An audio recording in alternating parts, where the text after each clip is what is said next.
Hey guys, it's James from AppSpy here, and today we're talking Unreal Engine 4. This is Angels in the Sky, which is the first game to be released on iOS, which utilizes Epic's new engine, the Unreal Engine 4.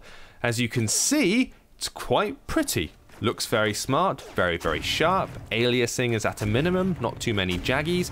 There are some nice effects with the explosions and the little ray gun things blowing out the end of that cannon. Especially the lighting. The lighting is the thing that looks most impressive, kind of all. The game itself, not very impressive. It's essentially a tech demo masquerading as a game from what we can make out. You're controlling it barely at all. Those two little circles you can see in the lower right and left hand corners of the screen, those are fire buttons. You press them, that's it. You're not targeting the enemies, it's doing it automatically. You're not controlling the camera or the way that it moves down this valley. You're just spamming those fire buttons and watching the prettiness. So as a game, not impressive at all. However, this is more an example of, oh look, let's see how good the Unreal Engine can look. However, the one thing they've said on the App Store is this is for iPhone 5S only. Not even saying anything about the iPad, even though it's a universal app.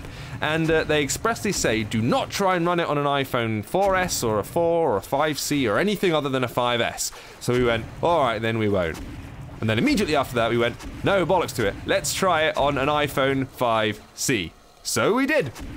And here is the exact same intro sequence on the iPhone 5C. Now, the first thing you'll notice, it's awfully low res, like really low res, much worse than it would be if it was, for example, an Unreal Engine 3 game running on the iPhone 5C. Now, I'll state again, this is not supposed to be played on this device. The developers clearly haven't even tried to optimize it for lower spec iPhones. It looks horrible because it's not supposed to be here, but we thought we'd try anyway because it would be a laugh.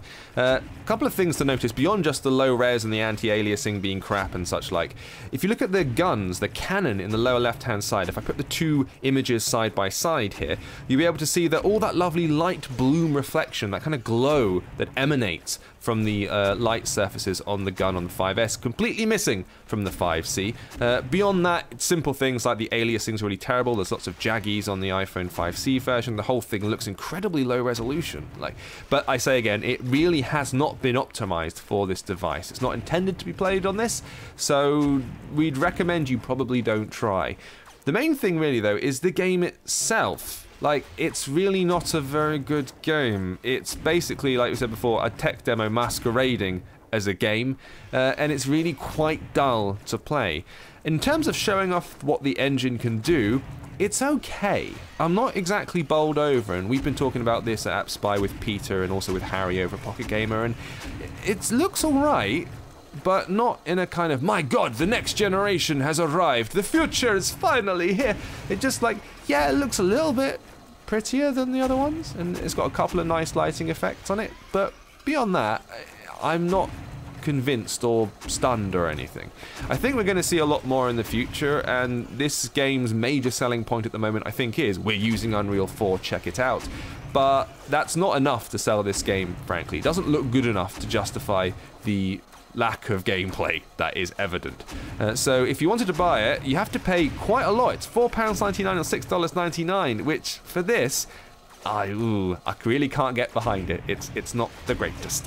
In terms of the engine, I'll be looking forward to seeing what they come up with in the future using this engine. I don't think this is the greatest announcement or the greatest demo to show you how good the engine can look. I'm sure it has bright things in its future, but Angels in the Sky, don't think it's it. Anyway, thanks for watching. I shall see you next time. This has been James with AppSpy.com. We review, you decide.